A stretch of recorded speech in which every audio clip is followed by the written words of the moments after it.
St. John the Philosopher here. A clip came through my YouTube feed a while back from a conversation between Dave Rubin, a big-time YouTuber, and Heather McDonald, a self-described secular conservative commentator and essayist. Dave went right for the obvious question, looking for Heather to explain her position, given the tendency for conservative thought to have a religious underpinning. What followed was what I would describe as a classic example of three things atheists tend to get wrong about religion. Let's check them out.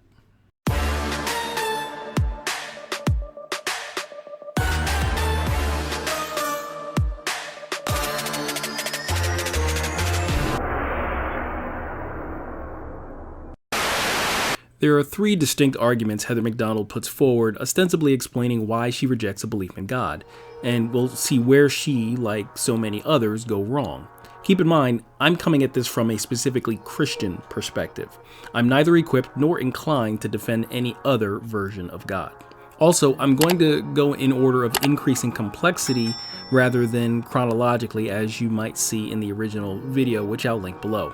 That said, the first argument is metaphysical disinterest.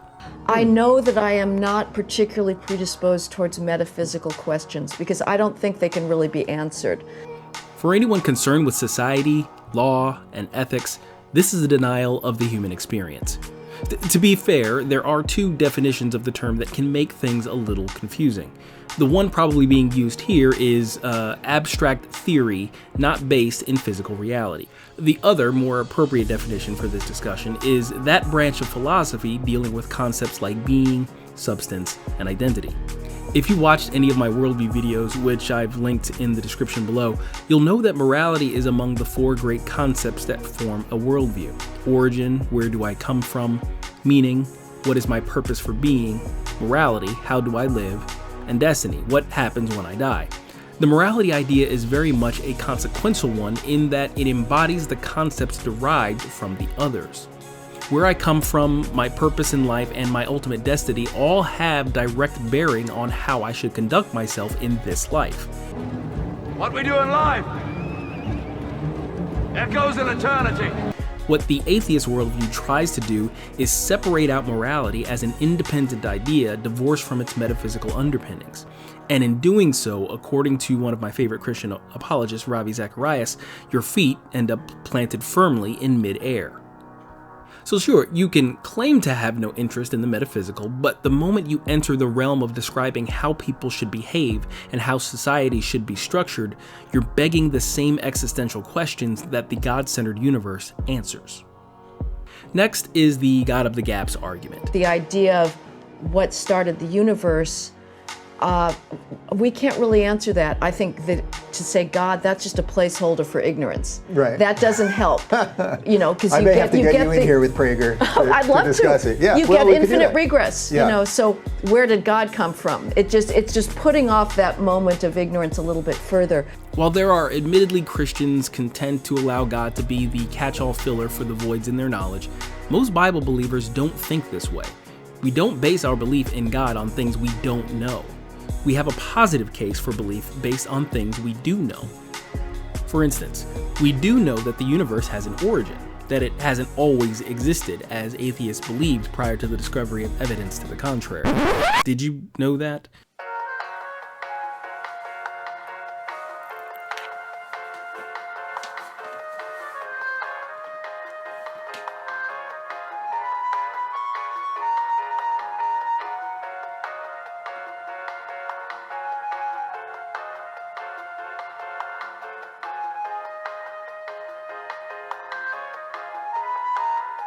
Atheist scientists were worried about the discoveries that implied the universe had a beginning because it lent support to the Genesis narrative. Funny that. Anyway, in addition to knowing that there was a beginning, we do know that things that begin to exist have a cause. Please note the concept there. It's not that everything has a cause, because that's how you get infinite regress.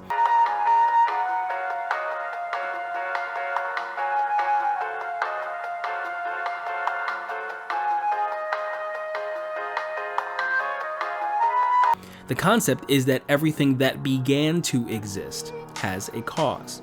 Therefore, the thing that caused the universe must be eternal, as in has no beginning and no end. It has always existed. And because the universe is composed of time, space, and matter, that pre-existent cause cannot be composed of time, space, or matter. Are you getting the picture yet? In spite of this logic, the smartest, most knowledgeable atheist scientists are still holding out hope they'll find a so-called natural cause for the universe, literally attempting to answer the question of what created the universe with another created thing, begging the follow-up, well, what created that? Given how often the issue is brought up in regards to God, atheists seem to think infinite regress is a problem for the Christian, when it's precisely the other way around. Now that's pretty much all I need to say to refute the claim on its face, but ultimately the God of the Gaps argument is more often these days a reference to the oft-repeated slur against the religious as science deniers. Somehow the narrative that science and religion are in direct opposition to each other has become prevailing wisdom, but nothing could be further from the truth. In fact, to the Christian, science is another branch of theology. Exploring and testing the created world is just as much a path towards understanding the mind of the Creator as reading Scripture. In fact, the Bible itself describes this in poetic language, stating, "The heavens proclaim the glory of God. The skies display His craftsmanship."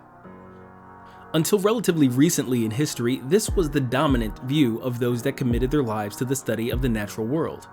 Heisenberg, Carver, Lord Kelvin, Volta, Kepler, Galileo, Francis Bacon, pioneers in their fields, originators of the scientific method itself, people with laws named after them, each one only bolstered in their faith by their findings.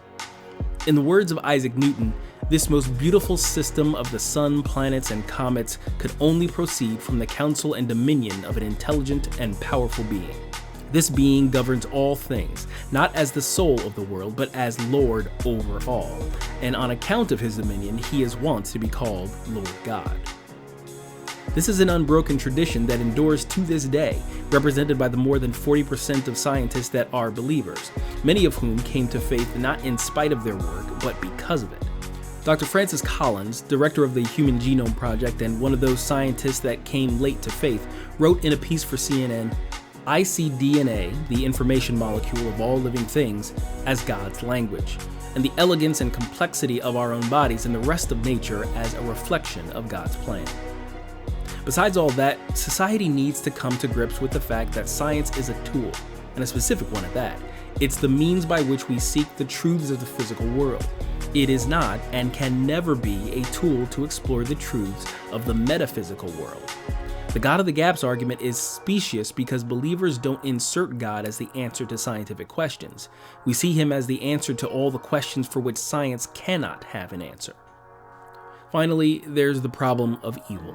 I don't find claims of petitionary prayer and the idea of a personal loving God consistent with what I see, what I call the daily massacre of the innocents. To me, it's a very hard claim to make that I should expect God to pay attention to my well-being when he's willing to allow horrific things to happen to people far more deserving and innocent than I am. So for me, it's partly just a truth value. I cannot stomach what appears to me to be a patently false claim about a personal loving God. Putting aside the almost universal misunderstanding of prayer, which I'll have to make a video about soon, for many atheists, the problem of evil is an extremely compelling argument. And for many believers, it's often a showstopper, because it's something that we can struggle with as well. Everyone with a functioning conscience at some point takes a look at the state of the world and asks, where is God? Atheists have typically approached this topic using a logical construction that goes something like this. 1. If an omnipotent, omniscient, and omnibenevolent God exists, then that being would prevent evil from existing in the world. 2. There is evil in the world. 3. Therefore, God doesn't exist. Now, no matter how good a system is, whether it be mechanical, digital, or logical, the value of the output is entirely dependent on the quality of the inputs, or as one of my professors like to say, garbage in, garbage out. So the strength of the logical problem of evil as an argument against God lies entirely in the premise, and that's where this whole thing falls apart. The premise is basically built upon imagining what they'd do if they were God, deciding they could do better, and then indicting God for his ineptitude by denying his existence. The problem is, they don't actually understand God's attributes well enough to come to that conclusion. Omnipotence is probably the godly attribute we humans have the best handle on, or more appropriately, it's the one we've fantasized about the most. Phenomenal cosmic power! What are the mythical pagan gods, after all, if not just really powerful humans? You'll notice that the stories of these beings are always very human melodramas, full of strife, deceit, and hatred. So obviously, they don't exactly square with omniscience and omnibenevolence. Even the Jim Carrey fantastical comedy Bruce Almighty understood that being all-powerful isn't all it's cracked up to be if you're lacking in the other attributes. Why don't you get me a boat, Bruce? What? Yeah, a big boat. And then maybe 2 big bags of cash. Then I'll be happy. Lots of money and lots of stuff. Other people want idiotic crap like getting married or having babies with a man that they've loved for 5 years. But not me, Bruce.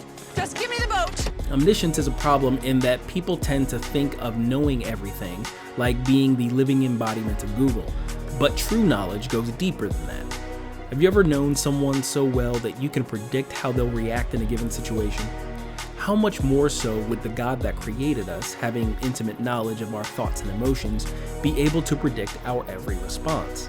And of course, that intimate knowledge extends to every being that has ever or will ever live. And he understands the nuances of every interaction between those trillions and trillions of entities throughout time. That means he also knows all of what could have been. When you think about it a little, you realize that we're somewhat familiar with this idea too, even if we do tend to neglect it as it applies to the concept of omniscience. Of the dozens of time travel movies and TV shows out, pretty much all of them are ultimately explorations of causality, exploring the future consequences of past decisions. Someone is always trying to change something to bring about the most favorable result. So we can already wrap our heads around how God may see things, where he can know how people behave and has a clear vision of the world that results. But that's only part of it. These movies are very much focused on big choices made by humans being the hinge upon which the future rests. But that's not all there is to it in reality. The butterfly effect is a notion in chaos theory whose name is taken from the metaphorical example of a tornado's path and intensity being affected by the flapping of a butterfly's wings weeks earlier in another part of the world. The suggestion is that the tiniest decisions by even the tiniest creatures can have a profound effect on reality. The butterfly chooses to fly east, and the tornado hits Mississippi. It flies west, and the tornado appears in the sky over southern Italy. Each affects a different set of people in a different part of the planet who will in turn change the world in different ways. It's that cliche about a stone thrown into a pond causing ripples in the water that spread out far and wide. Only it's a trillion stones thrown into a trillion ponds. So the fabric of the multivariate realities is a tapestry of independent but interconnected entities acting in response to and in spite of each other over time. Omniscience, therefore, means having an unconstrained view of the entirety of this tapestry. God truly has the biggest of big pictures. The misunderstanding of omnibenevolence is probably the most obvious. In my very first video on this channel, which I'll link in the description, I present a pretty solid case showing that most people don't understand love. So it only makes sense that people's conception of what it means to be all-loving would fall short. Since we're exploring the biblical definition of God, we also need to use the biblical definition of love. Distilled down to a phrase, love is the supreme ethic which seeks the highest good for another and acts to bring it about. There is no such thing as love that is not chosen. So God's first all-loving act was to ensure that we exist in a universe where the supreme ethic is possible, a universe where beings made in his image have the free will to choose love. The sad reality of free will, however, is that we must also be free to choose not to love. The Bible calls that choice sin or evil. So the primary failure of this atheist argument against God is that it wrongly supposes that a universe with an all-loving God wouldn't produce evil. If God's purpose in creating the universe was for it to be free of evil, he certainly could have done so, being that he sees all possible universes. But it would also be a universe devoid of love. But because love is the supreme ethic, it forms the entire purpose for creating the universe to begin with. The fact is, the only kind of universe that can produce love is one that can also produce evil. Many people consider the problem of evil one of the most difficult questions for the believer, but I find it to be an even more difficult one for the non-believer. The Bible not only answers the question of why evil exists, it tells us how to escape it, providing the hope of ultimate justice and deliverance from suffering. The atheistic worldview looks at the evil of the world, sees only a pitiless, indifferent universe staring back, and shrugs. Tell me what you think of this video. What are some of the most difficult questions you've had or heard about religion? Discuss in the comments. In the meantime, be sure to like, subscribe, and share for more videos on religion, culture, and politics. That's all for today. Goodbye, God bless, and I'll see you in another video.